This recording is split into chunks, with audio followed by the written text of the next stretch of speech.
पूर्व काल में श्रीमद् भागवत के श्रवण से ही राजा परीक्षित की मुक्ति को देख करके ब्रह्मा जी को बहुत आश्चर्य हुआ। उन्होंने सत्यलोक में तराजू बांधकर सब साधनों को तौला। अन्य सभी साधनों को इन्होंने ब्रह्मा जी ने ये पाया कि सभी साधन जो है, जब उन्होंने कंपेयर किए तो अन्य सभी साधन तौल में हल्के पड़ गए और श्रीमद् भागवत के सामने। तो उन्होंने पाया कि श्रीमद् भागवत सबसे श्रेष्ठ है। इस महत्व के कारण भागवत ही सबसे भारी रहा। भारी क्यों रहा? क्योंकि इसमें भक्ति की सृष्टि होती है, भक्ति अत्यंत उत्पन्न होती है। ये देखकर सभी ऋषियों को बहुत विस्मय हुआ। उन्होंने कलयुग में इस भागवत शास्त्र को पढ़ने ही से, केवल पढ़ने से या सुनने से या उनके जो सुनाने से, जो सुनाते हैं, इन सबको तत्काल मोक्ष देने वाला उन्होंने निश्चय कर दिया। सप्ताह विधि से श्रवण करने पर यह निश्चय भक्ति प्रदान करते हैं। पूर्व काल में इसे दयापरायण सनकादि देवर्षि नारद को सुनाया थे। यद्यपि देवर्षि ने पहले ब्रह्मा जी के मुख से इसे श्रवण तो कर लिए थे, तथापि सप्ताह श्रवण विधि उनको सनकादि ऋषि ने ही बताए थे। सनकादि जी ने पूछे, सांसारिक प्रपंच से मुक्त और विचरणशील नारद जी, सनकादि के साथ संयोग कहाँ हुआ और विधि विधान के श्रवण में उनके प्रीति कैसे हुई? तब सूत जी कहते हैं, अब मैं तुम्हें वो भक्तिपूर्ण कथानक सुनाता हूँ जो श्री सुखदेव जी ने मुझे अपना अनन्य शिष्य जानकर एकांत में सुनाए थे। एक दिन विशालापुरी में चारों निर्मल ऋषि सत्संग के लिए आए थे। वहां उन्होंने नारद जी को देखे। तब सनकादि ने पूछे, हे ब्राह्मण, आपका मुख इतना उदास क्यों हो रहा है? आप चिंताचूर कैसे है, क्यों है? इतनी जल्दी जल्दी आप कहाँ जा रहे हैं और आपका आगमन कहाँ से हुआ है? इस समय तो आप उस पुरुष के समान व्याकुल जान पड़ते हैं जिसका सारा धन लुट गया हो। आप जैसे आसक्ति रहित पुरुषों के लिए ये तो उचित नहीं है। इसका हमें कारण बताइए, क्यों ऐसा हो रहा है? तब नारद जी ने बताया, मैं सर्वोत्तम लोक समझकर पृथ्वी पर आया था। मैंने सोचा कि सबसे उत्तम लोक पृथ्वी है, इसलिए मैं पृथ्वी पर आया था। नारद जी ने कहा कि यहाँ पुष्कर, प्रयाग, काशी, गोदावरी मतलब नासिक जो है, हरिद्वार, कुरुक्षेत्र, श्रीरंग और सेतुबंध आदि कई तीर्थों में मैं इधर उधर विचरता रहा, किंतु मुझे कहीं भी मन को संतोष देने की शांति नहीं मिली। इस अधर्म के सहायक कलयुग ने सारे पृथ्वी को पीड़ित करके रखा हुआ है। अब यहाँ सत्य, तप, शौच, ये शौच मतलब शुद्धता होती है, ये भीतर की पवित्रता भी है और बाहर की पवित्रता भी है, दोनों। दया, दान आदि कुछ भी अभी नहीं है जो वास्तव में होना चाहिए। बेचारे जीव केवल अपना पेट पालने में लगे हुए हैं। वे असत्यभाषी, आलसी, मंदबुद्धि, मंदबुद्धि मतलब कम बुद्धि वाला, भाग्यहीन, उपद्रवग्रस्त हो गए हैं। यहाँ कम बुद्धि मतलब आध्यात्मिक चीजों को समझने की क्षमता में कमी आ जाना। तो नारद जी कहते कि ये जीव केवल अपना पेट पालने में लगे हुए हैं। वे असत्यभाषी, आलसी, मंदबुद्धि, भाग्यहीन, उपद्रवग्रस्त हो गए हैं। जो साधु संत कहे जाते हैं वे पूरे, नारद जी कह रहे हैं कि जो साधु संत जो पहले हमें इतने ज्ञान के माध्यम होते थे, स्रोत होते थे, वे पूरे पाखंडी हो, कुछ हद तक पाखंडी की तरफ जाने होने लगे, सब तो नहीं, लेकिन सब जैसे पहले अच्छे होते थे वैसा अच्छे भी नहीं बचे। और कुछ कुछ जगह पे इसका हमें वो रूप नहीं मिलता जो वास्तव में मिलते हैं। यद्यपि कुछ महापुरुष अभी बहुत अच्छे, बहुत बड़े बड़े संत अभी भी हमें मिलते हैं, लेकिन जैसे जैसे कलयुग आगे बढ़ता जाएगा हमें इसकी कमी मिल जैसे खलती जाती है। इसी बात को नारद जी कह रहे हैं कि वो कमी हो गई है। महापुरुष हमेशा रहते हैं, लेकिन उनकी संख्या जो है पहले बहुत ज्यादा होती थी। अब धीरे धीरे इसमें नारद जी कह रहे हैं कि इसमें वो चीजें नहीं रही जो पहले होना चाहिए था। देखने में तो वे विरक्त है, किंतु स्त्री धन आदि सभी का परिग्रह करते हैं। घरों में स्त्रियों का राज्य है। ये सारे जो संबंधी है, इसमें लोभ इत्यादि बहुत ज्यादा विचलित हो गई है, जिससे घरों में कलह कलह के कारण ये काम क्रोध लोभ मोह इत्यादि है, जो कली का उत्पाद है। कली से कलियुग की ज्यादा देन है, इस कारण वो दुखी है। महात्माओं के आश्रम तीर्थ और नदियों पर कई ऐसे, जैसे जिनको जो धर्म से जो विमुख हो, ऐसी स्थितियां होने की स्थिति उनको महसूस हुआ कि वो जो होने चाहिए था पहले, जिस तरह से हमें पहले धर्म की उत्पत्ति का ज्ञान होता था, वो चीजें नहीं मिल रही थी। सारे साधन इस समय कलियुग रूपी या कलि रूपी दावानल से जलकर भस्म हो गए। इस कलयुग में सभी देशवासी जैसे बाजारों में अन्न बेचने लगे हैं। पहले ब्राह्मण लोग पैसा नहीं लेते थे, वेद के लिए ज्ञान देते थे। तो ये सारे चीजें ज्यादा अभी जो है, जैसे कथा के लिए भी या ज्ञान के लिए भी धन देने की आवश्यकता होती है। मतलब कभी कभी किसी किसी जगह पे, सब जगह तो नहीं लेकिन किसी किसी जगह पे। तो पहले ऐसा नहीं था, पहले सब जगह कोई भी ब्राह्मण लोग जो पैसा नहीं लेते थे ज्ञान ज्ञान देने के लिए। लेकिन ये कलयुग का प्रभाव है कि नारद जी को ये बहुत दुख होने लगा था। इस तरह कलयुग के दोष देखता है और पृथ्वी पर विचरता हुआ मैं यमुना जी के तट पर पहुंचा, जहां भगवान श्री कृष्ण की अनेक लीलाएं हो चुकी है। मुनिवरों, सुनिए। वहां मैंने बहुत आश्चर्य देखा। वहां यहाँ से जो बातें शुरू हो रही है, ये एक बहुत गूढ़ बातें हैं। कुछ बातें ऐसी होंगी यहाँ से जो एक रूपक की तरह है। रूपक मतलब आपका, जैसे इसमें एक मतलब प्रतिरूप की तरह है। लेकिन यहाँ जो बताई गई है, यहाँ भक्ति को श्रेष्ठ कैसे बताया गया है, इस बारे में नारद जी बता रहे हैं कि अगर हमारे पास ज्ञान विज्ञान के स्रोत न भी हो, या हम अगर उस चीज को समझने में अक्षम भी हो, तो भी भक्ति श्रेष्ठ है। और भक्ति अगर मिलेंगे तो हमें ज्ञान विज्ञान अपने आप मिल जाते हैं। इस बात को समझाने के लिए उन्होंने प्रतीक के रूप में कई चीजों का उपयोग किया है। इसका हम व्याख्या करते रहेंगे। नारद जी ने कहा, सुनिए। वहां मैंने बहुत आश्चर्य देखा। वहां एक युवती स्त्री खिन्न मन से बैठी हुई है। उसके पास दो वृद्ध पुरुष अचेत अवस्था में पड़े जोर जोर से सांस ले रहे हैं। वह तरुणी उनकी सेवा करती हुई उन कभी उन्हें चेत कराने का प्रयास यानी कोशिश कर रहे हैं, प्रयत्न करती है, और कभी उनके आगे रोने लगती है। वह अपने शरीर के रक्षक परमात्मा को दसों दिशाओं में देख रही हैं। उनके चारों ओर सैकड़ों स्त्रियां उसे पंखा झेल रही थी और बार बार समझाती जाती थी। उनको जो स्त्री है, जो दुखी थी, उनको समझा रही थी।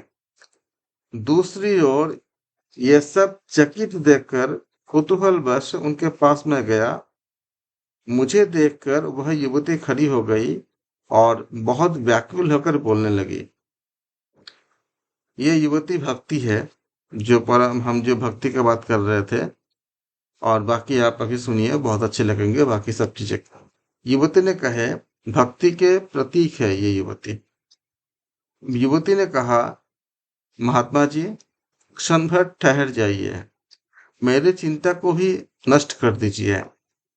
आपका दर्शन संसार के सभी पापों को सर्वथा नष्ट कर देने वाला होता है, नष्ट कर देने वाला है।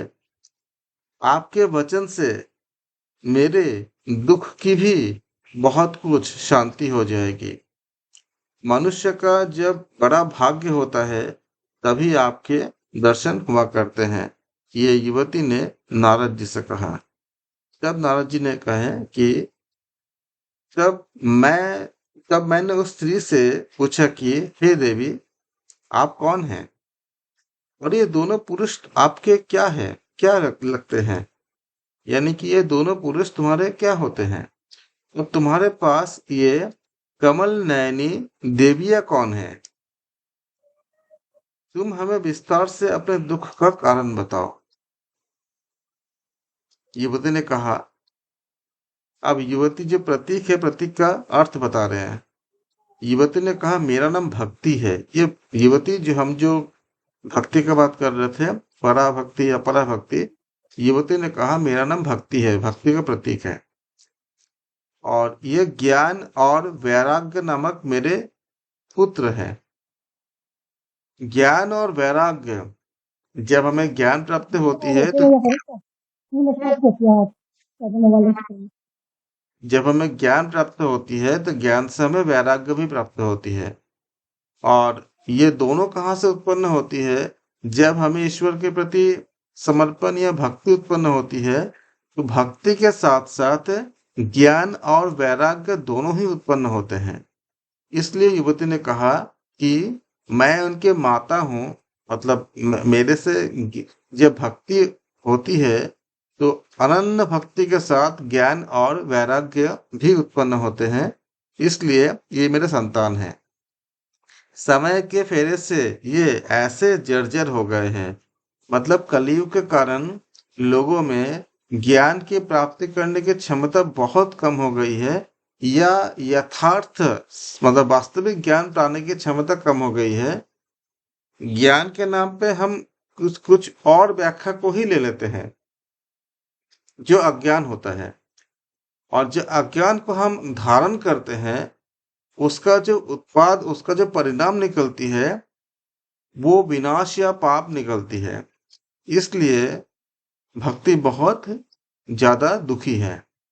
और जब ऐसा होता है तो यही बताया गया है कि ज्ञान और वैराग्य जर्जर हो गए। जर्जर मतलब बहुत ज्यादा उनको जर्जर का मतलब होती है कि बहुत ज्यादा, जब किसी को आपका घायल होते हैं तो घायल को बहुत ज्यादा जब घायल होते हैं तो उसको जर्जर कहते हैं। तो ये दोनों जर्जर हो गए हैं।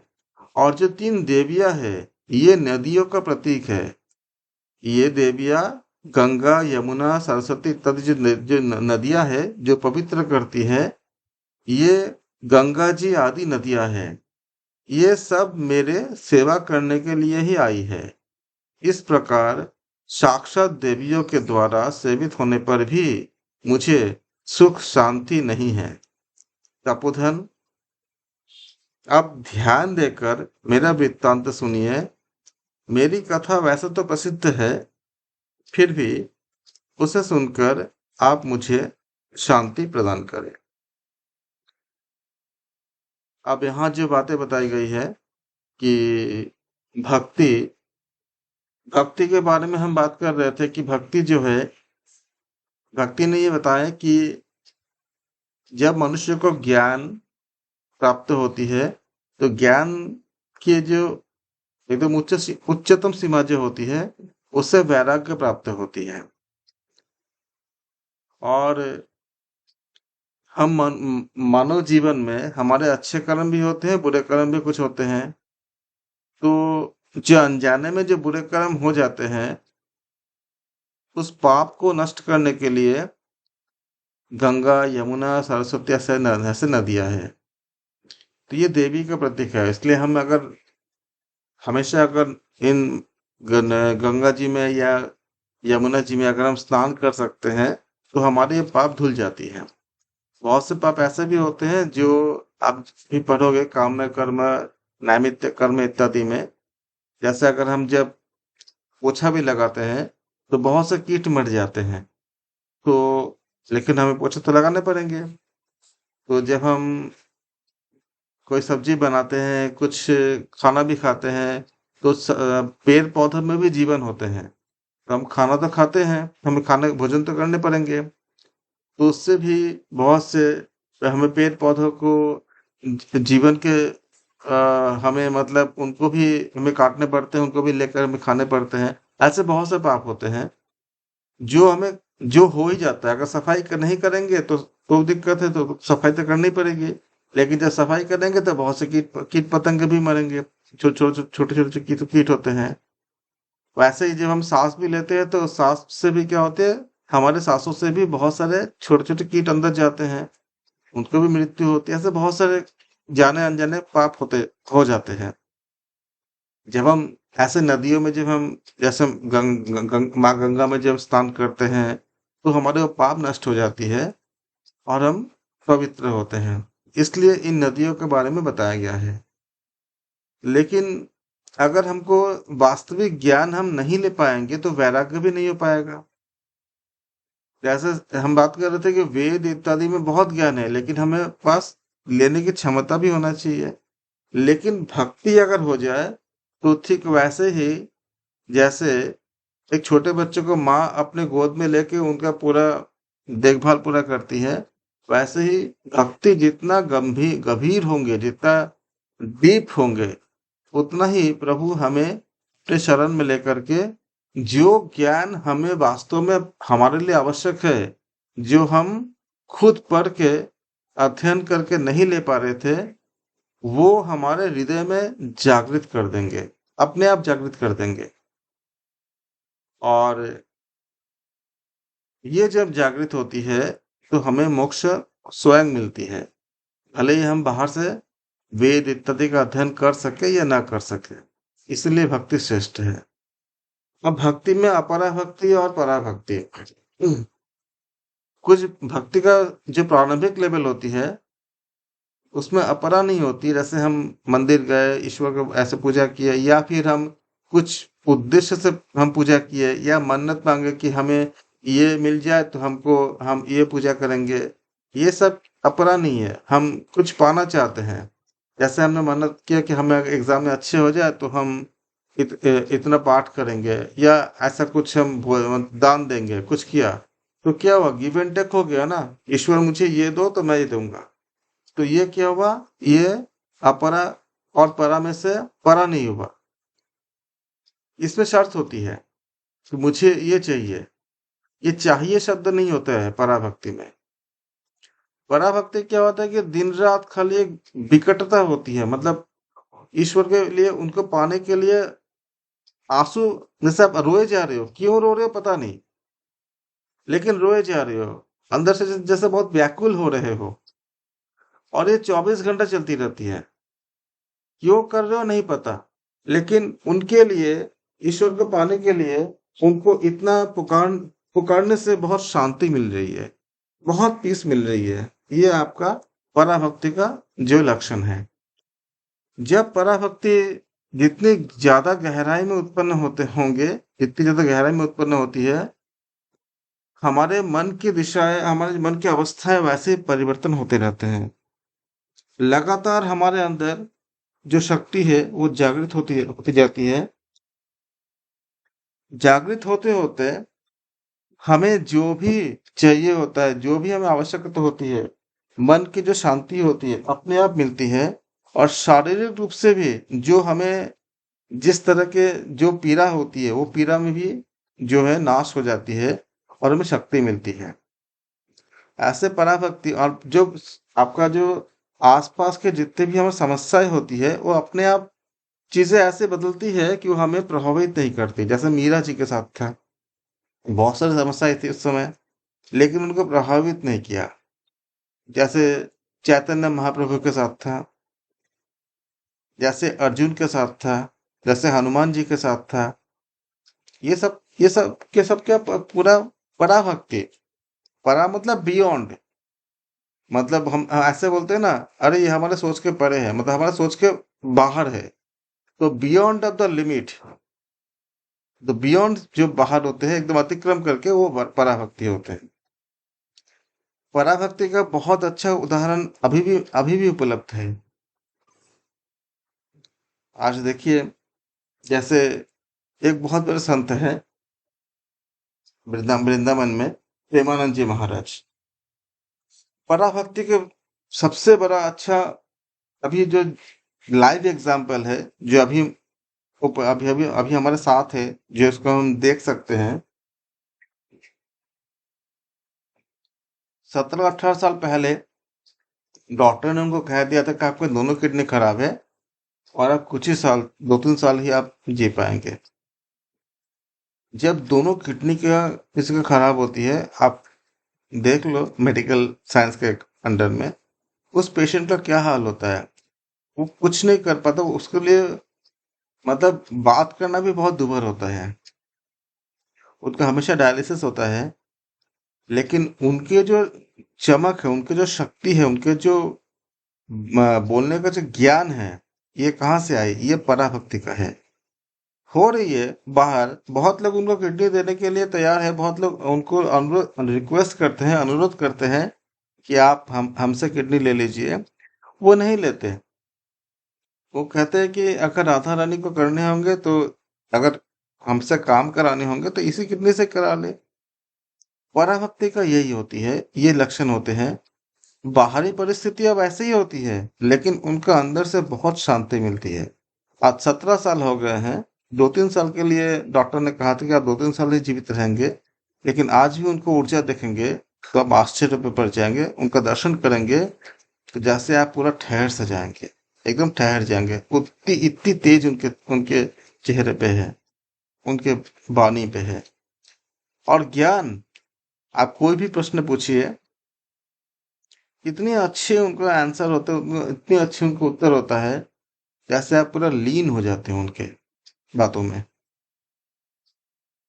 बड़े से बड़े जिनके पास सुख सुविधाएं हैं, वो सारे उनके पास जाकर उनका शिष्य बनने के लिए आतुर हैं, और बन के बहुत अपने आप को बहुत ज्यादा शांति महसूस करते हैं। उनकी अगर पूरा जीवन ही पढ़ोगे तो वो पराभक्ति है। 24 घंटा हमेशा ये इस कृष्ण के प्रति, राधा के प्रति पूरा समर्पित पूरा। और जो व्याख्याएं वो देते हैं, वो इतना ज्यादा डीप, वैज्ञानिक और आध्यात्मिक होता है। ये आप जब सुनेंगे तो आप, मतलब आप, आपके मन के अंदर पूरा पूरा एकदम जैसे रोम रोम में पूरा समा जाता है। तो ये है पराभक्ति। इसी को बताया गया है कि भक्ति जो है, परा और अपरा में भेद। और जब पराभक्ति किसी को मिलता है, किसी प्राणी को, ये बहुत दुर्लभ होते हैं, बहुत ही दुर्लभ होते हैं पराभक्ति, बहुत दुर्लभ। लेकिन जिसको थोड़ा सा भी मिल जाएगा ना, आप अगर साइंस के अकॉर्डिंग देखेंगे, बायोलॉजी के अकॉर्डिंग, या आपका साइकोलॉजी के अकॉर्डिंग देखेंगे, तो आपके अंदर का जो हॉर्मोन्स वगैरह में ऐसे चेंजेस आते हैं। पराभक्ति जब जैसे जैसे ग्रो करता है, जैसे जैसे बढ़ता है, हैप्पी हार्मोन्स के पूरी बॉडी में एकदम पूरा जैसे प्लावित हो जाती है पूरा। अगर आप साइंस के एंगल से देखेंगे, आध्यात्मिक एंगल से देखेंगे, तो आपको भक्ति के सिवा कुछ दिखेगा ही नहीं। जैसे आपको मैं बता रहा हूँ, पराभक्ति क्या करता है, अंतर्मुखी करता है। अंतर्मुखी और बाह्यमुखी, बहिर्मुखी। हमारे जीवन के जितने समस्याएं हैं, वो किसी रिश्तों से, सामाजिक स्थिति से, पैसों से, या किसी और चीज से, जो जो भी समस्याएं होती है, वो बहिर्मुखी होता है, मतलब बाहरी दुनिया से होता है।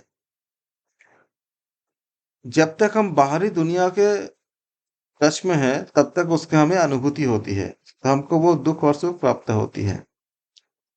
लेकिन जब पराभक्ति होती है, तो अंतर्मुखी हो जाते हैं, मतलब हम अपने अंदर स्वयं अपने परमात्मा की तरफ जाते हैं।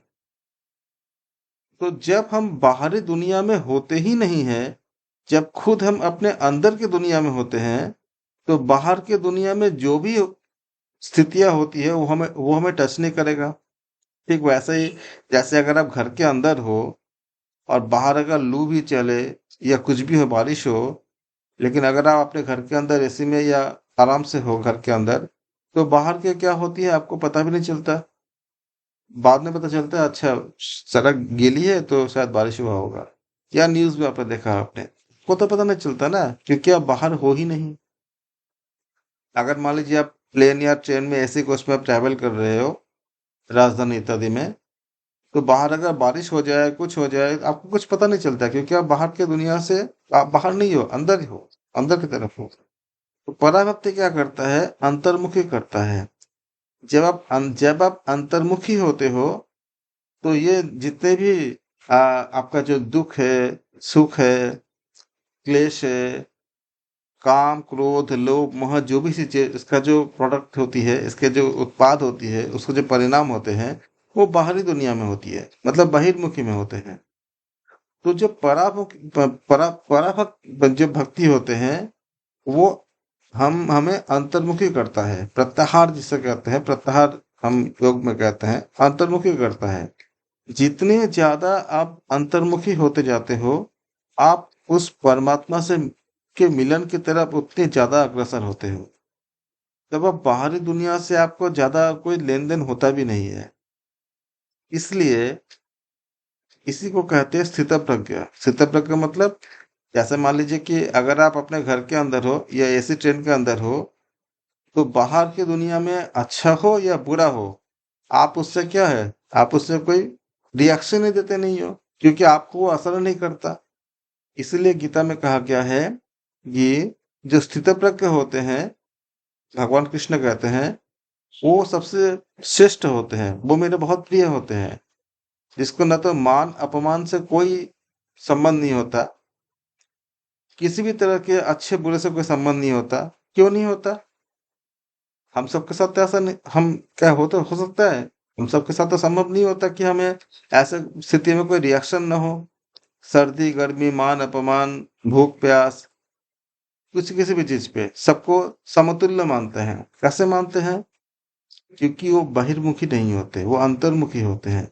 जब अंतर्मुखी होते हैं तो ये सब चीजें बाहर की दुनिया की है। मान अपमान इच्छा द्वेष राग द्वेष जो भी चीजें हैं, ये सब आपका बाहर की दुनिया के हैं।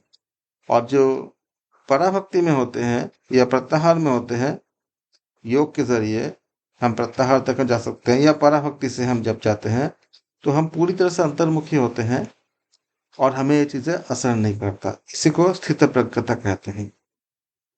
भक्ति के 9 रूप बताए गए हैं। स्थित पर प्रज्ञ स्थित प्रज्ञ जो अर्जुन पूछते हैं, तो जब बताते हैं ना कृष्णा कि हमें कोई मतलब नहीं है, मतलब जो बाहर की दुनिया से तुम इसलिए महसूस कर रहे हो कि तुम्हारे अपने लोग हैं, ये तो मर चुके हैं, बताते हैं ना जब उन्हें क्योंकि वो कृष्ण बोलते हैं क्योंकि अर्जुन ये को। सारे बाहरी दुनिया के हैं ना, ये रिश्ते वो नाते क्या बाहर है की बाहर। दुनिया के रिश्ते नाते हैं, ये तुम्हारे कोई रिश्ता नाता नहीं है, ये तो सब पहले ही मर चुके हैं, हर बार जन्म में मर चुके, मतलब मरते हैं, मर चुके हाँ, हैं ये। ये सबकी अपनी अपनी जर्नी है, लेकिन ये कैसे होती है?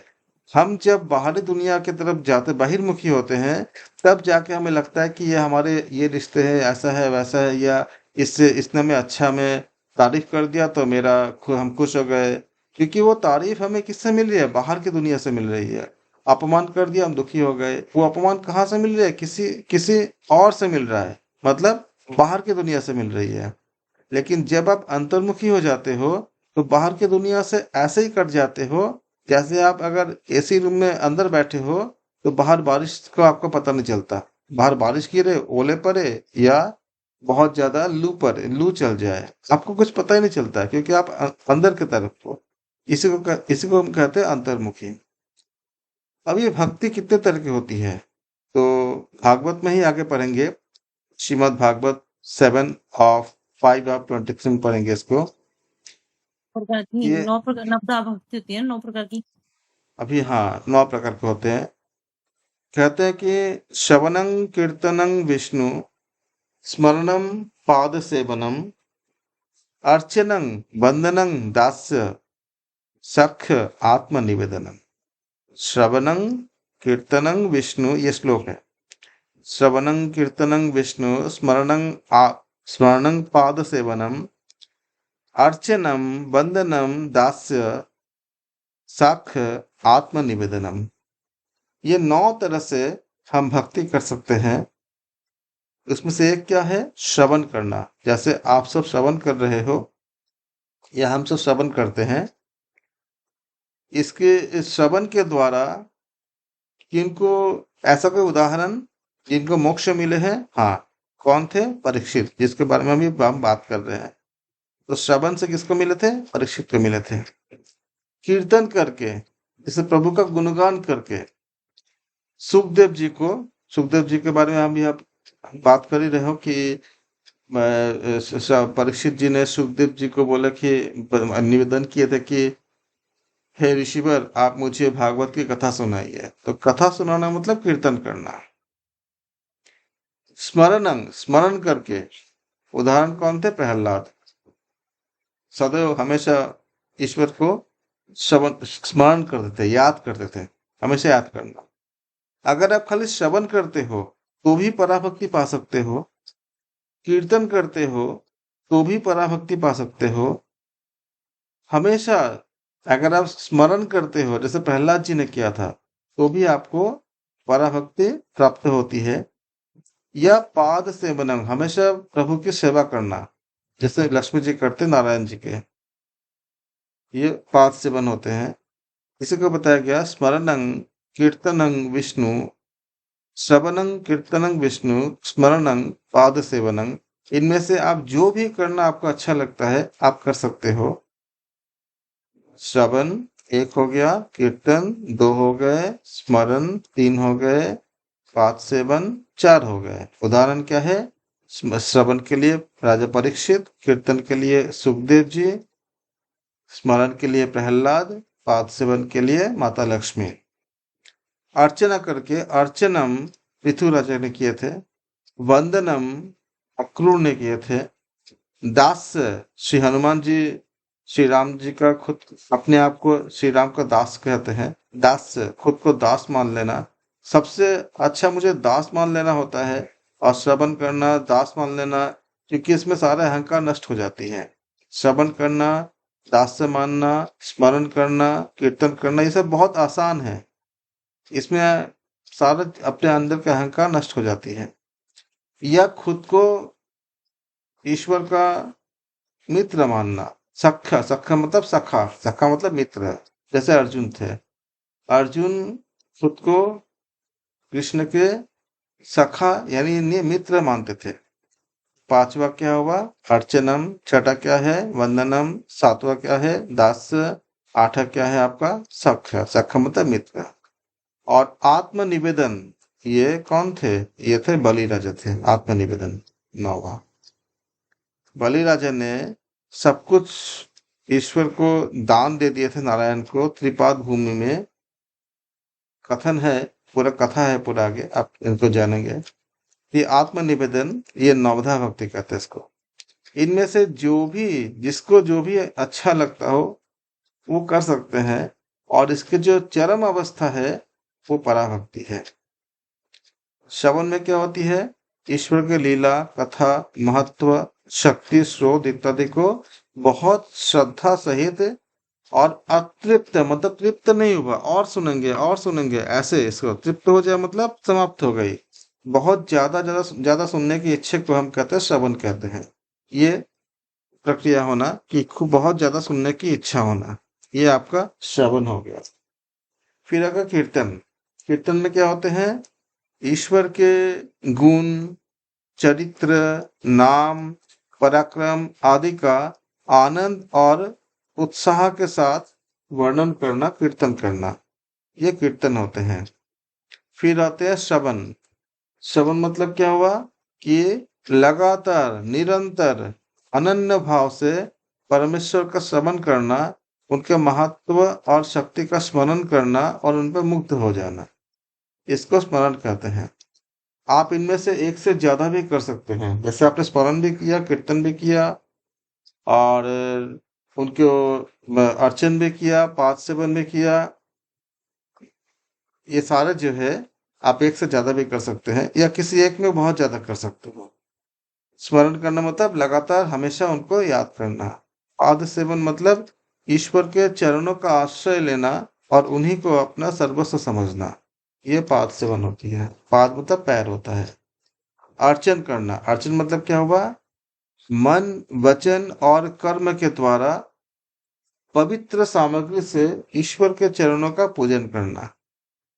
गीता में कहते भी है कि चाहे पुष्प बिल्वपत्र कुछ भी हो, जो वो दे करके अपने भावनाओं से मन वचन कर्म से मुझे पूजा करते हैं, मैं उससे सारे पापों को नष्ट कर देता हूँ। तो अर्चन मतलब मन वचन और कर्म द्वारा पवित्र सामग्री से ईश्वर के चरणों का पूजन करना। वंदन भगवान की मूर्ति अथवा भगवान के अंश रूप में व्याप्त भक्तजन, आचार्य, ब्राह्मण, गुरुजन, माता पिता आदि को परम आदर और सत्कार के साथ पवित्र भाव से नमस्कार करना या उनकी सेवा करना। आप यहाँ देख रहे हो कि बंधन में माता पिता को और गुरुजन को कितनी ज्यादा महत्व दिया गया है कि माता पिता को भी ईश्वर के समान उनको भी हमें वंदन करना चाहिए, उनको श्रद्धा करना चाहिए, उनको हमें पूजा करना चाहिए। भगवान की मूर्ति को या तो मूर्ति को करते हैं या भगवान के अंश रूप में व्याप्त। यहाँ एक क्या बताई गई है, भगवान के अंश रूप में व्याप्त मतलब ऐसे माता पिता जो संतान में भक्ति भावना और आध्यात्मिक उन्नति के लिए आध्यात्मिक संस्कार को प्रदान करते हो, उस तरह के जो माता पिता होते हैं, ब्राह्मण होते हैं, गुरुजन होते हैं, आचार्य होते हैं, उनको बहुत आदर करना चाहिए। शर्त है किस तरह के, जो भगवान के अंश के रूप में व्याप्त हो, यानी कि जो ईश्वर की तरफ हमें अग्रसर कर देता हो। लेकिन अगर नहीं करते हैं तो उनको, जैसे प्रहलाद ने विरोध भी किया था अपने पिता का, और लेकिन वो विरोध में भी उनका ऐसा समर्पण था कि जब हिरण्यकशिपु का जब वध हुआ, तब नारायण ने जब प्रहलाद से पूछे क्या चाहिए तुमको बोलो, तो उसने ये बताया कि यद्यपि मेरे पिता मतलब धर्म का रास्ते में नहीं थे, तथापि वो मेरे पिता थे। आप ऐसा कुछ कीजिए कि उनको मुक्ति हो जाए, उनको मोक्ष मिल जाए। तब नारायण ने कहे थे कि जिस कुल में तुम्हारे जैसे एक पुत्र उत्पन्न होते हैं, उनके 21 कुल तर जाते हैं कि मोक्ष मिल जाती है। 21 कुल में जितने भी प्राणी होते हैं, जितने भी पूर्वज होते हैं, जितने भी आगे आने वाले जो वंश होते हैं, उस सबका मोक्ष मिल जाती है। तो तुम्हारे पिता को तो मिल ही गया, निश्चित रूप से मिल जाएगा। तो यहाँ पे भी हम देखते हैं कि तो गुरुजन माता भगवान ने पिता अपने हाथ से मार दिया, इसका हम्म, वध ही भगवान ने कर दिया, तो वैसे ही तर गया। तो वो तो भगवान ने है, इसका वध कर वो तो है, वो तो एक पक्ष है उसका है ही, एक वो तो है ही। दूसरा पक्ष अगर देखेंगे तो हर किसी में तो आपका जैसे भी जिसका मृत्यु होती है, ब्रह्म तो सब में ही होते हैं ना, ब्रह्म का अंश।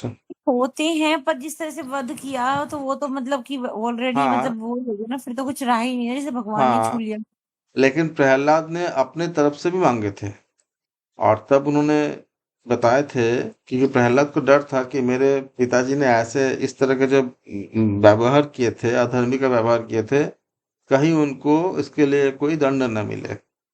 तब उन्होंने बताए थे नारायण ने कि 21 कुल तर जाते हैं, इसलिए तुम्हारे पिता की मुक्ति तो हो ही जाएगी। कहने का मतलब है कि हमेशा अपने माता पिता गुरुजनों का एक अंदर से मतलब एक अच्छे की भावना, अगर वो मतलब कुछ नीति के विरुद्ध भी होते हैं, तो हमेशा ईश्वर से ऐसा प्रार्थना करते रहना कि हे ईश्वर, उनके सारे जितने भी, अगर अगर कुछ गलत मतलब विपरीत भी कुछ होती है, तो उनकी चेतना को, उनके बुद्धि को इतना शुद्ध कर दो, इतने निर्मल कर दीजिए, ताकि वो धर्म के रास्ते में चल पाए। ये प्रार्थना भी करना हमारे गुरुजनों के लिए बहुत ज़्यादा उपयोगी होता है, क्योंकि इससे भी बहुत ज़्यादा सारा चीज, जितने भी आपका अनिष्ट चीजें होती है वो नष्ट हो जाती है, जितने भी पाप होते हैं सब नष्ट हो जाते हैं। फिर आपका दास्य, दास्य में क्या होते हैं, ईश्वर को स्वामी मानकर, ईश्वर को स्वामी मानकर और खुद को दास समझकर परम श्रद्धा के साथ सेवा करना, जैसे कि हनुमान जी करते हैं।